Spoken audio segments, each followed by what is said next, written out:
speaking when talking, Coach? Okay, pretty much give you the same summary that I gave our football team in the locker room there. It was a very disappointing ending to a very good season. This team won 11 games. When you judge the entire body of work throughout the course of the season, these guys accomplished some very good things. The senior class obviously is not the way we wanted to send them out, but the last two football games we got outplayed, we got outcoached, and so we got to figure out our problems and go back to work, get better, improve. Continue to improve in all areas, but does not tarnish in one iota what the senior class accomplished. These guys have left their mark on Utah football. Third highest win total in Utah football history, and keep in mind the other two win totals were in a different conference at a different time. Way different. This is apples and oranges, what these guys did. And so as far as regular season and how they handled their business. Proud of each of them. We're going to have a lot of representation from these seniors in the combine, in the NFL draft. These guys there's a lot of these guys that are going to have a chance to play football a long time.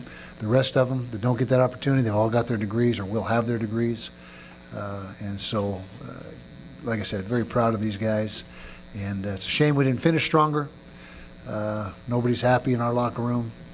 You're all feeling disappointed, but like I said, this is the time of year now where you judge everything. You got to take a step back, keep things in perspective, and understand what you accomplished and what your deficiencies are and what you need to work on going forward. So, questions?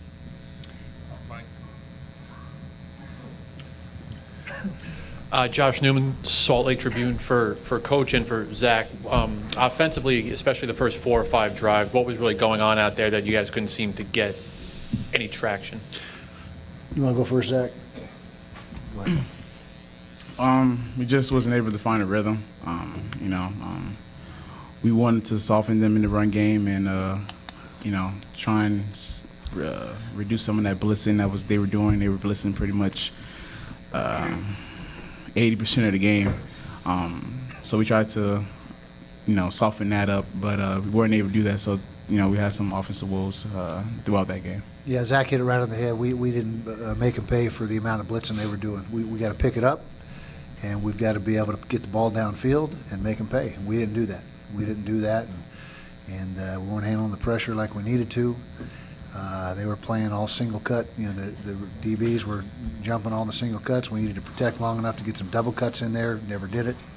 And so that was really the theme of the whole evening is we just didn't handle their pressure like we should have. Josh Furlong, KSL.com. Kyle, the whole season you were able to do really well on the offense. Was, like you just mentioned, the offensive line just not being able to pick up the blitzes, or was there something maybe play calling wise or anything else that kind of changed that? You mean this particular game? These last two games. Last two games. Well, we got the same, plays. Not exactly. We changed from week to week a little bit, but the same core group of plays, and we just we didn't play as well in the trenches in the last two games as we have, or as we did in the first 12 games. What did we play? 14 games. For the first 12 games, we were much better in that regard. Defensively, we weren't good enough tonight. It was special teams, offense, defense. There was no one phase that you point your finger at. And so, and like I said, coaching. We got to be better coaches. Right here, go ahead. Josh Newman, Salt Lake Tribune. Kyle, how much did you miss Jalen and Julian out there, especially with Sam able to do what he does? Well, certainly miss those guys, but they weren't there, and the injuries are part of the game. And next man up. And Jalen decided that he needed to sit this one out. So, you got you're certainly going to miss, two of your best players, but nobody cares. Like I said over and over, the coaches that sit there and whine about injuries drive me nuts because nobody cares. You just got to go out and get it done. Front, middle. Kyle, you spoke during the 8-game winning streak. Obviously, every game was a championship game because you needed to win in order to win the Pac-12 South. Mm-hmm. Can you put your finger out all of a sudden after 8, 9, and 10 were obviously hard to get or impossible to get? Well, not impossible. We just didn't, for whatever reason, we were never able to get in a rhythm offensively the last 2 ball games, and we weren't doing anything really as well defensively as we've done all year long. Tackling, covering, playing the run, gap control. I mean, just for whatever reason, the last 2 games of the season, we were not ourselves. Sam Farnsworth, KSL in Salt Lake. Bradley, this for you, and actually for all of you guys, but we'll start with you, Bradley. What will you remember about this team in light of the way the season ended? What will you take with you that you'll remember most? Just the love the guys have for each other. First thing everybody did was walk around and shake each other's hands. It's it just goes to show you it's like the bond is there, but it's a disappointing ending. But the guys will always stick together, even in hard times. And Front, Kurt. Kurt Craigthorpe, Salt Lake Tribune. Devin, you're the one underclassman in this group. How does this loss leave you feeling going into next season? I mean, you just want to go out and, the seniors put in so much time into this program, and whenever you're not able to go out there and finish it for them, it's just a failure. Yeah, it's just a failure. So, obviously it hurts, but we got to come back and we got to learn from this, learn from our mistakes. But obviously you wish you could have got it done for them because they're the ones who got us here. Josh Newman. You don't have to introduce yourself a third time. We got you. Again and again and again. Tell us who you are. We're fine, Josh. For the 3 seniors here, a lot's been made about you guys leaving and what this team might look like next year. Can you just speak to what some of the underclassmen bring to the table and just how healthy this program is with you guys leaving at this point? Those guys know the blueprint, from the years and the work that we've put in over the years. They know what it takes to be here, going back-to-back championship games, being South champions back-to-back years. They know the recipe. So, it was different when we came in. We didn't know that recipe. So, we had to learn and work through that. But now they, have something they can work on. So, I'm going to be excited to continue to watch the guys work. David James, KUTV and 97.5 and 1280 The Zone for Zach and then for Tyler. When the next high school football star from Florida calls you for advice and says, what about Utah? What do you tell them? It's a great place to come and mature as a person, on and off the field.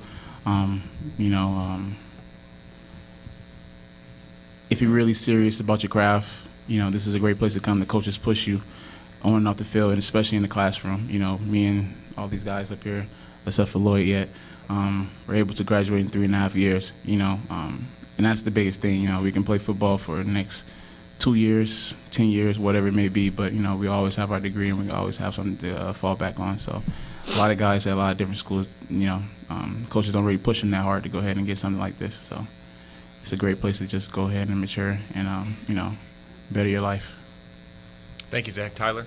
Yeah, just like Zach said, it's a place where you could come be great and, really leave your legacy and stuff like that. But just telling kids from Florida that it's okay to take a risk to go across the country and, try to exceed what me and Zach kind of did and Damari and just, yeah.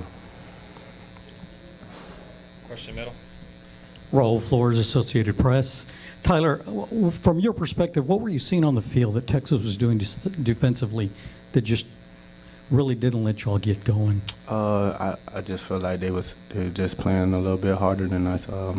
They stopped us on key downs, third downs, fourth down, and that's what happened. We go front.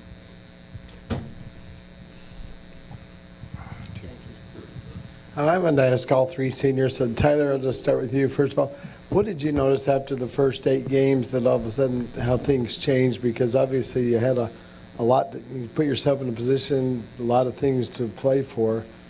Can you put your thumb on anything as you kind of look back now that? I feel like we just had great confidence in those first 8 games. We were just focused, and as the year started going on, injuries and stuff that, like, changed our schedules and how we prepared and stuff. And I just feel like this last game, we took more of a vacation than really preparing for a game, and that really came and bite us in the butt. Zach, what are your thoughts? Those first 8 games, or that 8-game stretch, you know, it was, you know, you can't really put a finger on it. You know, you can't figure out what's the difference was between then and the last 2 games we played. But, you know, it was just something different about each and every guy, even the backups. You know, having some injuries also affected that. But I'm not going to sit here and make any excuses on what was the difference between this and that. But it was whatever it was. So. I mean, does it get to be a challenge, obviously, to keep something going like that week after week after week? Yeah, I think we had, for that 8-game stretch, we had our foot on the gas pedal, and then we just kind of took it off towards the end. I think that's what it was. As far as intensity, on both sides of the ball, kind of just let off on that part. Go ahead, James. Kyle, just what did you think of the way that Guidry played? It seemed like he was defending really well, but when he would get caught in a one-on-one situation, somebody would just make a crazy catch. Yeah, good throws, good catches.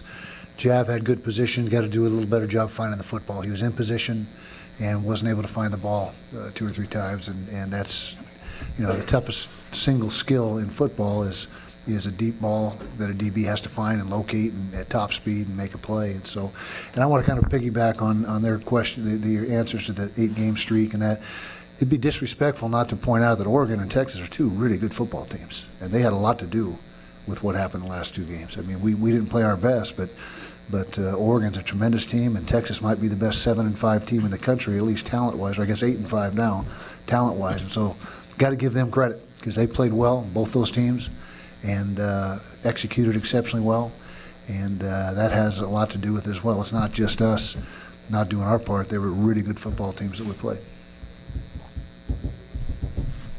Okay, final question.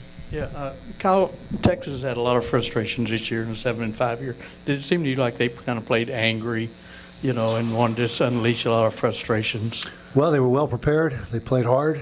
They were well coached. I don't know if angry is the right word, but they certainly played with a purpose. And I didn't think we came out there and, you know, sleepwalked. We just didn't play as well as they did. And so, like I said, you look at their guys man for man and think, you know, that, like I said, talent-wise, that's got to be, if not the best, one of the best 7-5 teams in the country. Thank you, guys. Appreciate it.